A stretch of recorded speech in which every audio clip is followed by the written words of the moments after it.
Corporate house मानकर online लोभनीय offer पर रिटेलर बुड़ीबा बसिले तेणु रिटेलर व्यवसायी स्वार्थ रक्षा एकाठी होउछि confederation of all India traders. देशर 9 कोटी क्षुद्र व्यवसायी सपक्ष में बाहरी confederation of all India traders आज भुवनेश्वर आयोजित सांबादिक सम्मेलन में चिंता प्रकाश करा सहित भविष्य कार्यपंथा निर्धारण करिछि संघ।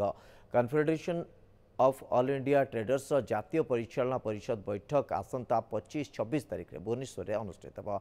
वाणिज्य उपरे कॉर्पोरेट हाउस मानकर एकचटिया नीति उपरे सरकार अंकुश लगाइबा पई संघ दाबी करिछि। क्षुद्र व्यवसायी बंचिले कृषकों को उचित मूल्य मिलिबो, ग्राहकों स्वार्थ रक्षा होई परिबो।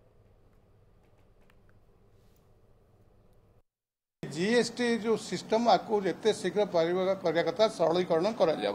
द्वितीय कथा जो ऑनलाइन ट्रेड अच्छी, क्विक कमर्स अच्छी, ये जो आप कॉर्पोरेट हाउस अच्छी, एमाने जेमती लोकों को विभ्रांत करुचंती, सबस्टैंडर्ड जिनिस दौरान एवं रेट जो भली भाव भूल भाव प्रभावित करुचंती तारी से भाया जमती न जाऊ, निर्दिष्ट आईन परिसर भितर अणा जाऊ।